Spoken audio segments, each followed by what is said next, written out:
Hi, this is going to be my pregnancy vlog, or chit chat I guess you would call it, because I'm not really walking around anywhere. I don't really know where to begin because I feel like there's so many things I could say. I guess I'll tell you that I'm at week 19 and a half, so in 3 days I'm going to be 20 weeks pregnant, so about the halfway point. So for those of you who don't know, I think full term is considered 38 weeks, but then they pick your due date on your 40th week. And the number of weeks you're pregnant is calculated not from the date of conception, but the date of your last period. My husband and I were very surprised at the news that I was pregnant because we were not trying to get pregnant. We were talking about having kids and we were thinking about starting in 2015. We weren't going to start until January 1st, 2015, but I became pregnant at the end of 2014. We were not trying, so we were quite surprised when I was late for my period. My period is like clockwork. I'm basically every 28 days. I'm maybe half a day to 3 days off, but I'm pretty much on time for my period. So when I was about 10 days late, I started to suspect like, was something up. So the first symptoms that I felt within the first 2 weeks, no, I have to say the first week, because I didn't even think I was pregnant. I felt really, really tired. So Sunday mornings, I usually get up, I go to this class that I absolutely love to take, it's body combat. I was just so exhausted. Normally I'm really pumped up for that class and happy to be there, but I was just sleepy and I wanted to go back to bed.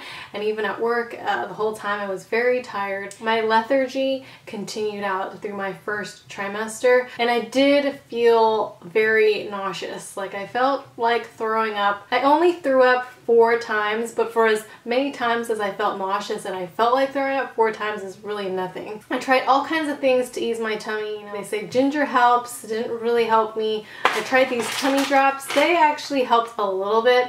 And then I tried these preggie pop drops. They're little sour candies. These did not help at all. In fact, a couple times that I took these, I actually did throw up, so I'm not sure if that had anything to do with it, but I didn't find these helpful at all. Also, I wanted to say that nobody at work knows that I'm pregnant. I just told my boss a couple days ago after I had my 19-week scan, and 2 coworkers know, like someone that I'm really close with and then someone I work with every day. Everyone else I haven't told yet, but I'll probably tell them soon. I feel like my stomach is starting to get a little bit larger. My breasts have definitely grown and that's quite uncomfortable, but my stomach is growing and I don't look pregnant, but I look like I ate a lot, if that makes sense. So I'm waiting for my bump to actually come out and show. And I mentioned in my March favorites video 2 items that I've been using to help me with my expanding waist and breast size. For my waist, I'm using these belly belts because my stomach is not big enough for me to go ahead and buy maternity clothes yet. And then I don't really want to buy new pants for every time my stomach grows a little bit. So these belly belt extenders really help with your pants because you can button where you would normally put the hole in and then just extend your pant, you know, as the size continues to go up. And then they have larger ones as well. And then when it gets really large, when the gap gets really large, there's a little piece of cloth that you can use to cover your underwear. And then by that point, you probably want to be buying maternity pants. I actually have 1 pair of maternity pants that my friend gave to me. The one that had twins, she gave me a pair, so I will have 1 pair of pants when my stomach gets to that point. And then as far as my bra size goes, I use like a bra extender as well. Same concept, it basically just makes the bra larger. I did have to go up 2 cup sizes as well. I'm typically a B cup and I had to go to a D cup, and I definitely feel a lot of pressure on my back and my chest. I do not like this feeling of my breasts being very heavy, and when I walk and when I exercise I feel like they're in the way.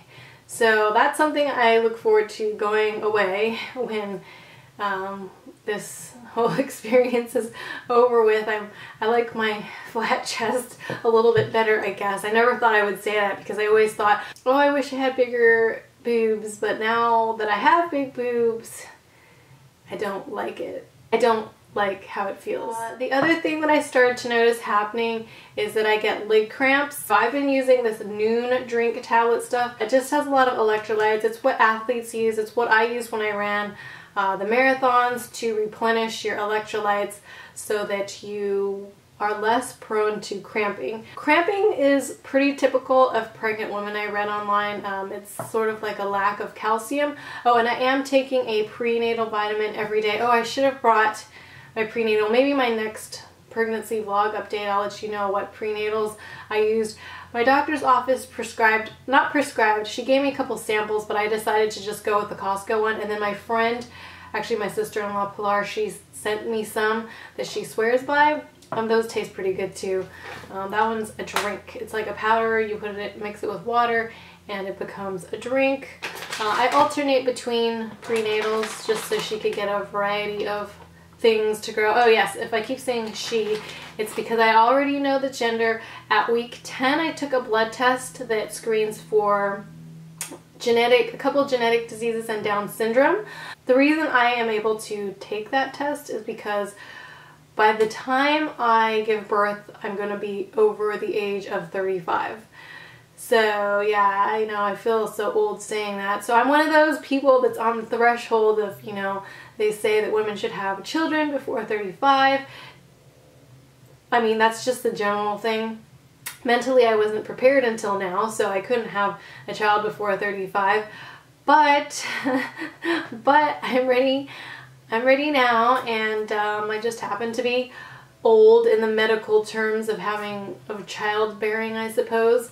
But so far the pregnancy has gone quite smoothly. I just had the opportunity to take that extra blood test at week 10. They typically do not do that for younger moms just because there's less risk for Down syndrome. As a result of that test, I was able to find out the gender of the baby. Of course, if you don't want to know the gender of the baby, they will withhold that from you. That's something that they asked me, like, do you want to know? And I was just too curious. Both of us were like, yes, we want to know. And so we know that she is a girl. I guess talking about how I chose my doctor, I talked to friends, I researched online, I looked at my insurance. I did not go with a cheaper insurance plan. I went with a more expensive insurance plan. We were able to pick in 2014, and we were thinking, are we going to get pregnant in 2015? So when I was planning all my health insurance stuff in 2014, I already had the mental thought that I was going to be pregnant in 2015.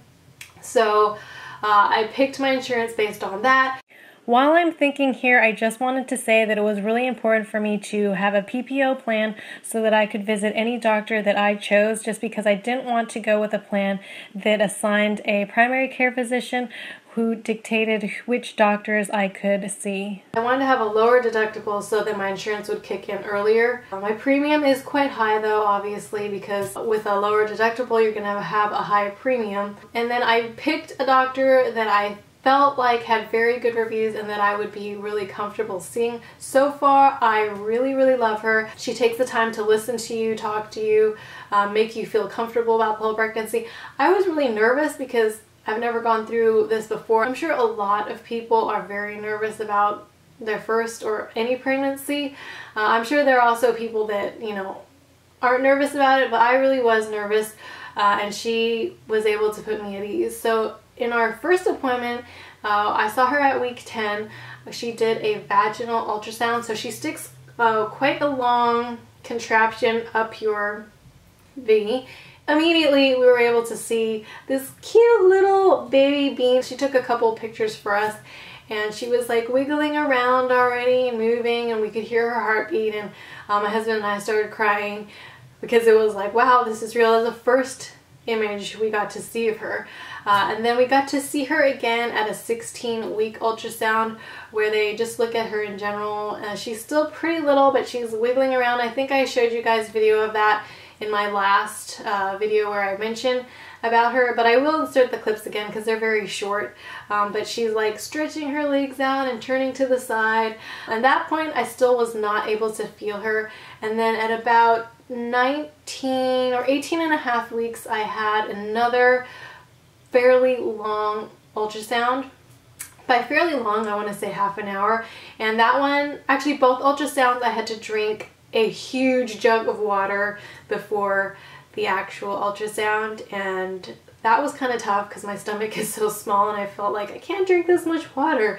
But that one, they measure everything. Like they measure her mouth, her feet, her legs, her heart, her brain.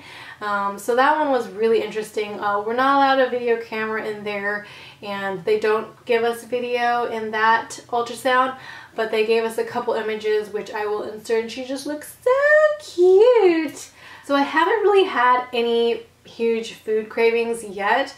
The only thing that I've had, I think I mentioned in my favorites, is the vinegar scent craving. So I'm liking salt and vinegar type things and things that are a little bit sour.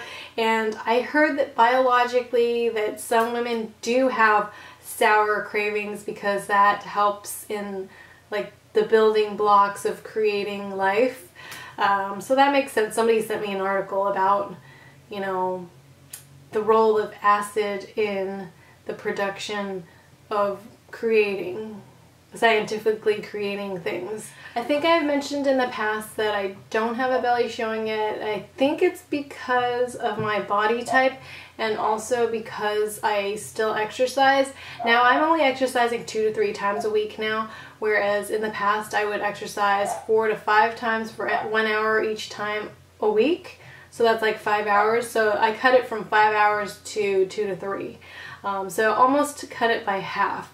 I definitely feel more tired when I exercise now. My doctor told me to stop doing exercises laying flat on my back and also not to sleep on my back anymore at about 20 weeks. And so I've been trying, because I like to sleep on my back typically, so I've been trying really hard to sleep on my side. They say that when the baby grows to a certain size, the weight of the baby will sort of press down on the vessel, the blood vessel, or vein, vessel, I think, that carries oxygen to your brain and the rest of your body. So you have to be, or pregnant women have to be really cognizant not to sleep or stay on their backs too long. I do feel a little bit of lower back pain every now and again. What else? Like foods to avoid. So foods that you should be avoiding are lunch meats, barbecue meats, anything that's not fully cooked. So I've had to change my diet in that regard. Normally I like to get my steak medium rare. Now if I eat steak, it has to be fully cooked, and I don't like the taste of steak fully cooked, so I actually eat more chicken now. I used to really dislike the taste of chicken, but I've acquired a new taste for chicken just because I like the taste of chicken fully cooked, because chicken is always fully cooked as opposed to beef. Of course, you're supposed to avoid high mercury and lead seafoods. What I like to do before a meal is I like to Google it if it's something new. Sorry if I'm all over the place. It's just I think I am a little bit all over the place these days lately. I'm forgetful. I do have pregnancy mama brain, and I feel like a hot mess a lot of times. Like I don't like my makeup. I feel like, well, I always hated my eyebrows. What am I talking about? I'm not going to blame that on the baby, but I never like my eyebrows, and I just feel like a hot mess a lot of the time now. My husband has been really sweet and supportive. He doesn't let me carry groceries. He doesn't let me do that. I'm like, hello, I still lift weights. I'm not weak. I can still do things. Oh, another thing we've been doing is trying to keep me away from the microwave. So we're doing that as best as we can. Of course, it's hard to avoid anything completely. Oh, did I mention that it's really hard to go number 2 now? So, I mean, at first it was really hard. So in the beginning of my pregnancy, I had a lot of trouble with constipation, and that is supposed to be typical as well. And so the first thing I tried to do was eat more fiber, and that didn't really help. I still felt like I had rabbit poopy, like very difficult to use the restroom. So the thing that I added to my diet was yogurt, because that has probiotics. So that seems to be the major help of doing number 2. So add fiber and probiotic into your diet, and that should help. I never had a problem. I was so regular with going to the bathroom before. So it's really been kind of hard for me to have constipation. And then the other thing is constantly needing to go to the bathroom. I guess because the baby is putting pressure, you can't hold your urine as much. So sometimes I feel like, oh my goodness, I really need to go to the bathroom, and then I'll go to the bathroom and it's just like a little tinkle and I'm like, that's all I had to do? Okay. And then I'll go back to my desk and then I'll be like, oh my gosh, I really need to go to the bathroom again. Anyway, that was my little pregnancy chit chat video. Thank you guys again so much for all your kind words. I read every single comment. For some reason, I'm not able to reply to some people's comments, like Ellie Coatsy. You always write me the sweetest comments and I always want to reply, but for some reason when I click on your comment, it doesn't allow me to. So for some people, I cannot reply to your comment. So I'm not ignoring you. I'm saying hi to you in this video right now. Just wanted to let you know I am reading your comments. I love them and hope you guys all are doing well, and see you next time. Bye!